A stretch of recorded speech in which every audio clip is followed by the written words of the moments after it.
இப்போ வந்து நான் கருப்பு கவுனி இடியப்ப மாவு, மாப்பிளை சம்பா, 60ஆம் குருவை, ரத்தசாலி இந்த மாரி ரெட் ரைஸ்ல எல்லாத்துலயுமே தனித்தனியா நான் புட்டு மாவு, இடியப்ப மாவு செய்யறேன். அது அந்த ஒவ்வொரு ஒவ்வொரு இதுக்கும் ஒவ்வொரு மெத்தட் இருக்கு. ஏன்னா, முதல்ல கழுவி காய வைக்கணும், அப்புறம் வறுக்கணும், அப்புறம் அரைச்சுக்கிட்டு வந்துட்டு திருப்பி அ ம க இது கட்டி வேக வச்சு கொண்டுட்டு வந்தா தான், நீங்க அதில புட்டு செய்யலாம், இடியப்பம் செய்யலாம், கொழுக்கட்டை செய்யலாம், களி செய்யலாம், கஞ்சி செய்யலாம்.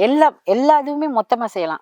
ஒவ்வொன்னுக்கும் தனித்தனியா வாங்காம, ஒரு மாவு வாங்கிட்டு போனா, இத இத்தன வெரைட்டியும் செய்யலாம்ங்கிறத அந்த அந்த ஒரு 4, 5 ப்ராசஸ் பண்ணுனோம்னா, எல்லா வெரைட்டியும் செய்யலாம்ங்கிற மாரி அப்ப கொண்டு போய் குடுக்கையில, ம "இதுல புட்டு வருமா? ரொம்ப நைஸா இருக்கே! வராதே!" அப்படின்னு சொல்லி நெறைய பேர் ஃபர்ஸ்ட்டு வாங்கிட்டு போகையில இது பண்ணாங்க.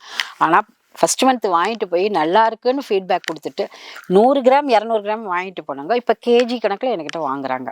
குறிப்பிட்டு சொல்லணும்னா ஒரு 15, 20 பேர் இப்ப ரெகுலர் கஸ்டமர் ஆயிட்டாங்க. அதுல இந்த மால்ட் சொல்றேன்ல, இது பிள்ளைங்க எல்லாம் விரும்பி சாப்பிடுறாங்கன்னு, ஃபர்ஸ்ட்டு டைம் கொஞ்சோண்டு 100 கிராம் குடுப்பீங்களா? 50 கிராம் குடுப்பீங்களான்னு கேட்டவங்க, இப்ப 1/4 கிலோவுக்கு ஏன்னா 1/4 கிலோ வாங்குனா ஒரு ஆளுக்கு 1 மந்த்துக்கு சரியா இருக்கும். அப்படிங்கையில அவங்க இருக்கிற ஆளுங்கள பொறுத்து அந்த 1 மந்த்துக்கு எவ்வளோ தேவையோ, அத கரெக்ட்டா வாங்கிக்கிட்டு போறாங்க.